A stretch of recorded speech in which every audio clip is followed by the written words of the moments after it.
Well, folks, I did a short about this, the ratings for the season 8 premiere, Dead Man Walking, being a 0.88, aka about 180,000 views. So, right under 900,000, which is not bad. It is, let me be clear, it is not a bad number. It's phenomenal when you compare it to all the other Tyler Perry shows that air on BET. I mean, if I'm not mistaken, Assisted Living and House of Pain in their current runs on the network, I mean, they're at their lowest ratings ever with a lot of point sevens and a couple of point threes here and there. So basically, this one season premiere of Sisters is between almost three times the ratings in terms of those two shows. But it wasn't until I was reading some tweets about this, but I didn't notice it.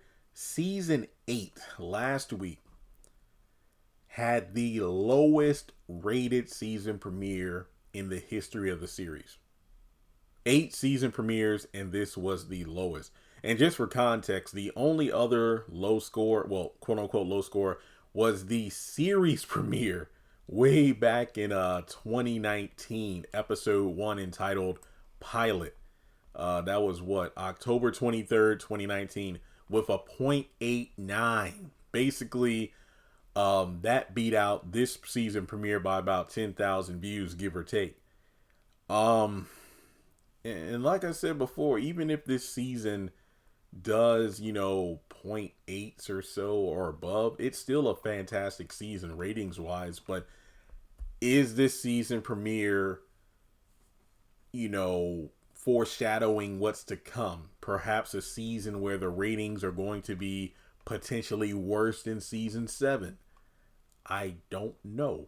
But like I said, it really is difficult to gauge what is success because considering like House of Pain and Assisted Living have point 0.2s and point 0.3 ratings, basically between 200, 300,000 views, yet Sisters could be declining this season to the point 0.7, dare I say 0.6 range. I still don't see the show like getting canceled because of that, because when I look at season 7, only 2 episodes went at the 0.7 range, but everything else was in the 0.8s and above. There were several, 0.9s in the millions, but I don't know. I mean, like people have been saying online, the viewers speak by their numbers, and the lack thereof could be detrimental. But I really hope this season is better than season 7. I mean, look, I said it in my review and on the live and on Twitter. Personally, I enjoyed episode 1. I'm not necessarily a fan of the fact that they're clearly going to stretch out this Who Stabbed Gary thing for much longer than any of us really wanted to, but it's just the name of the game. I still don't know if I agree with Sisters and Zatima being on at the same time as the best possible move. I think just a lot of confusion has been stirred up because of the lack of consistency between the shows. I mean, come on now. Last week we had the leaked episode of Zatima that sent the fan base into a frenzy, but I feel like that leaked episode had way more people talking about the show in a positive light than they did, during the first couple weeks of season 3. So that's saying something. But considering that, I think Jamie Giddens is like the head writer for this season, so maybe season 8 is better structured than season 7.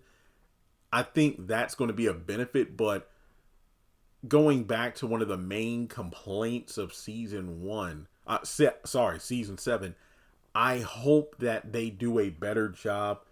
Let's be real here. When it comes down to it, can they fix what they did last season with the characterization of Zach and Fatima? Because I feel like that's the main issue people have with season 7 and partially season 8, episode 1. Like, I still can't get over the whole Fatima saying she's not doing hard time for her family, her kids, or I'm like, I don't, I mean, I'm not saying parents should, but at the same time, a lot of, parents are like, hey, I put down my life for my child and whatnot, but I don't know. It's just Fatima. Just I don't. It's just weird.